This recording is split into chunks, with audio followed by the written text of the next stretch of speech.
जनाब, अगर आप एक पाकिस्तानी हैं और आपसे आज के दिन में कोई सवाल करे कि दुनिया में बेस्ट क्रिकेट टीम कौन सी है, तो आप किस क्रिकेट टीम का जिक्र करेंगे? ये आपने कमेंट सेक्शन में सबसे पहले जरूर लिखना है। अगर कोई मुझसे आज के दिन में ये पूछे, हालांकि मैं पाकिस्तानी क्रिकेट का फैन हूं, मैं पाकिस्तान में काम करता हूं, मैं एक स्पोर्ट्स जर्नलिस्ट हूं जो कि तमाम तर क्रिकेट की न्यूज़ भी देखता हूं और क्रिकेट को एनालाइज भी करता हूं, मुझसे अगर आज के दिन में कोई सवाल करे या पिछले साल करता है या इससे अगले साल भी करेगा कि दुनिया की बेस्ट क्रिकेट टीम कौन सी है इस टाइम, तो मैं इंडियन क्रिकेट का नाम लूंगा। उसकी रीज़न क्या है? उसकी बहुत सी रीजंस है, उसको आगे जाकर डिस्कस करते हैं। लेकिन इससे पहले अगर अभी तक आपने हमारा चैनल सब्सक्राइब नहीं किया तो उसको जरूर सब्सक्राइब कीजिएगा, बेल आइकन पर लाजमी क्लिक कीजिएगा ताकि आप तक हमारी तमाम तरह आने वाली अपडेट पहुंच सके। अगर आपको ये वीडियो पसंद आए तो लाइक और कमेंट जरूर कीजिएगा और इसको अपने दोस्तों के साथ लाजमी शेयर कीजिएगा। जनाब, इंडिया ने चैंपियंस ट्रॉफी 2025 का फाइनल न्यूजीलैंड को हराया है और चैंपियंस ट्रॉफी 2025 जीत ली है और पिछले 8 माह में ये दूसरा आईसीसी इवेंट जीता है, वो रोहित शर्मा की कप्तानी में। जी हाँ, वही रोहित शर्मा जिसको इंडिया की एक कांग्रेस लीडर हैं, उन्होंने कुछ ही दिन पहले ये कहा है कि ये मोटा है। आप उनकी जहनीत चेक करें कि वो अपने उस कप्तान को मोटा बोल रही हैं जिसने पिछले 8 साल में उनको 2 आईसीसी इवेंट्स जितवाए हैं, जिसने पिछले 3 साल में उनको वर्ल्ड टेस्ट चैंपियनशिप के फाइनल में पहुंचाया है, 2023 के फाइनल में पहुंचाया है, 2024 का वर्ल्ड कप जितवाया और चैंपियंस ट्रॉफी 2025 जितवाई है। ये कांग्रेस लीडर उस कप्तान को अनइम्प्रेसिव बोल रही हैं जैसा कि पिछले इंडियन क्रिकेट के कप्तान थे उससे कंपेयर करके। जनाब, हर इंसान मुख्तलिफ होता है, हर इंसान की कैपेबिलिटीज़ मुख्तलिफ होती हैं। आप किसी भी इंसान को दूसरे इंसान से कंपेयर नहीं कर सकते।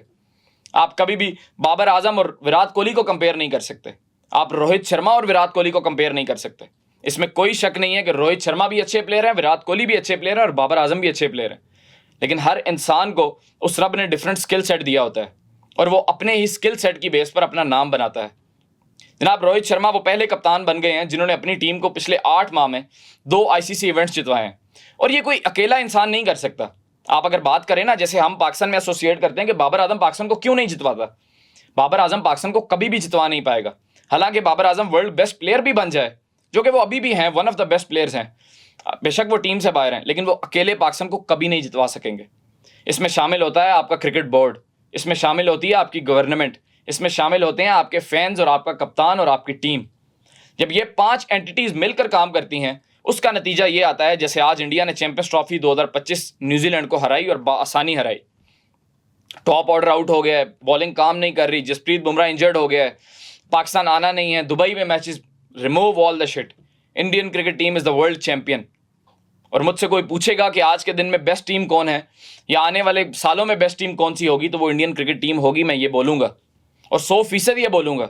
उसकी रीज़न ये है कि ये नहीं कि इंडिया ने आज चैंपियंस ट्रॉफी जीती है इसलिए, या उनके पास विराट कोहली या रोहित शर्मा जैसे प्लेयर हैं इसलिए। वो इसलिए कि जो इंडियन क्रिकेट बोर्ड ने पिछले 8 सालों में काम किया है, जो जे शाह साहब ने पिछले 8 साल में काम किया है, इंडियन बोर्ड को जिस तरह उन्होंने उठाया है, जितना इंडिया के डोमेस्टिक प्लेयर्स के पास सिक्योरिटी है, वो क्रिकेट को एज अ प्रोफेशन चुन सकते हैं, यही प्लेयर फिर क्रिकेट पर मेहनत करके फिर इंडियन क्रिकेट टीम में आते हैं और उसका नतीजा ये आता है। हमारे डोमेस्टिक क्रिकेटर से आप पूछें, उनके पास शायद कोई प्लेयर्स ऐसे होंगे जो अपनी माँ का सोना बेच के किट बैग खरीदते होंगे, क्योंकि सिक्योरिटी नहीं है। जब उनसे कोई पूछता है वो क्या करते हैं, तो वो ये नहीं बोल सकते कि मैं क्रिकेटर हूँ, मेरा प्रोफेशन क्रिकेट है। वो ये डर खौफ के बगैर नहीं बोल सकता, क्योंकि एक फर्स्ट क्लास प्लेयर उन पैसों से अपना घर नहीं चला सकता।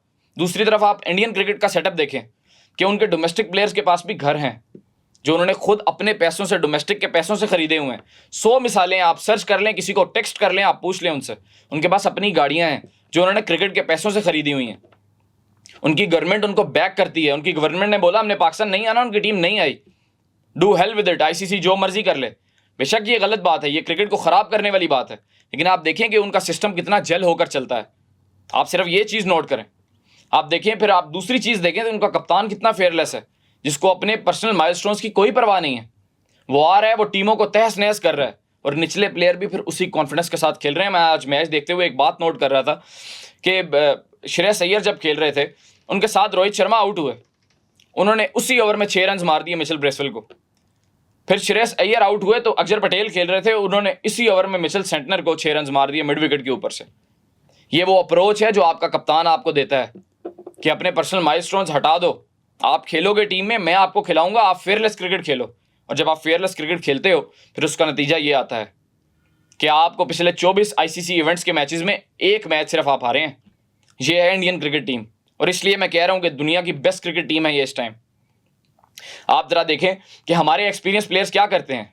आप बाबर आजम की परफॉर्मेंस उठाकर देखें पिछले 28 सालों में, फिर आप विराट कोहली की उठाकर देखें उन्हीं इवेंट्स में, फिर आप रोहित शर्मा की परफॉर्मेंस उठाकर देखें उन्हीं इवेंट्स में, फिर आप हमारे यंग प्लेयर्स उठाएं, तैयब ताहिर जैसे प्लेयर उठाएं, सऊद शकील जैसे प्लेयर उठाएं, उनकी परफॉर्मेंस देखें आप, फिर आप शुभमन गिल की परफॉर्मेंस देखें कि किस तरह उसने एज अ वाइस कप्तान ऑफ इंडिया उसने कैसे स्टेप अप किया, उसने कैसे अपनी टीम का साथ दिया। आप पाकिस्तान के मैच में उसकी इनिंग्स देखें, हालांकि 42 रन उसने किए, लेकिन क्या फेयरलेस इंटेंट थी, कितना मैच्योरिटी के साथ वो एक यंग लड़का खेला है। और आप अपने यंग लड़कों को खेलें। अब मुझे एक बात बताएं कि हैदर अली और शुभमन गिल एक ही अंडर-19 वर्ल्ड कप खेले थे। हैदर अली कहाँ है और शुभमन गिल कहाँ है? इसमें कसूर हैदर अली का नहीं है, इसमें कसूर हमारे उस करप्ट सिस्टम का है जो हमारे इन यंग प्लेयर्स को डेवलप नहीं होने देता। आप देखेंगे चैंपियंस ट्रॉफी 2025 से पहले पूरा साल हमने इरफान नियाजी और सुफियान मुकीम को खिलाया, ठीक चैंपियंस ट्रॉफी से एन पहले हमने उनको ड्रॉप कर दिया। हम लेकर किसको आए? फहीम अशरफ को। दूसरी तरफ देखें कौन है इंडिया के पास? हार्दिक पांड्या। क्या ये मैच करते हैं? क्या फहीम अशरफ का टीम में आना बनता था? ये मुझे आप बताएं। हम दूसरा ऑलराउंडर किसको लेकर आए? खुशदिल शाह को। क्या खुशदिल शाह का टीम में आना बनता था? और अब सोने पर सुहागा हमने उनको अपनी T20 टीम में भी रख लिया। किस परफॉर्मेंस पर रखा है? एक और चीज मैं आपको जरा बताता हूं, कामरान गुलाम वो प्लेयर हैं जो चैंपियंस ट्रॉफी के स्क्वाड में अब्दुल्ला शफीक की जगह आए थे। अब्दुल्ला शफीक वो प्लेयर हैं जो परफॉर्म नहीं कर रहे थे और चैंपियंस ट्रॉफी से ड्रॉप हो गए। अब अब्दुल्ला शफीक का ODI में नाम है, हालांकि अब्दुल्ला ने इस पूरे माह में कुछ भी नहीं किया, उसका चैंपियंस ट्रॉफी में नाम आ गया, वो माजरत उसका न्यूजीलैंड के टूर में ODI में नाम आ गया। और दूसरी तरफ कामरान गुलाम को देखें जिन्होंने चैंपियंस ट्रॉफी खेली ही नहीं, पूरा टूर्नामेंट उनको खिलाया ही नहीं गया और उनको ड्रॉप कर दिया गया। यानी कि एक बंदा कुछ नहीं कर रहा, वो टीम में आ गया, एक बंदे ने कुछ किया ही नहीं है, वो खेला ही नहीं है, वो टीम से ड्रॉप हो गया। This is our pathetic system. I don't know ये कौन चला रहा है। बहरहाल बात पाकिस्तान की तरफ निकल गई। I want to congratulate all the Indian fans कि इंडिया ने इतना अच्छा खेला और हम भी गलत साबित हुए जो इंडिया को क्रिटिसाइज कर रहे थे। हम ये बात कर रहे थे कि इंडिया के पास अनफेयर एडवांटेज है, लेकिन आप मेरे पिछले वीलॉग्स उठाकर देखें चैनल पर, मैंने ये बात बार बार कही कि इंडिया इस एडवांटेज की वजह से नहीं जीत रहा। एडवांटेज जरूर है पर इसकी वजह से जीत नहीं रहा। बहरहाल जनाब, इंडिया एक दफ़ा फिर वर्ल्ड चैंपियन बन गया है और आपकी इसके बारे में क्या राय है ये कमेंट सेक्शन में ज़रूर लिखनी है आपने। बहुत शुक्रिया।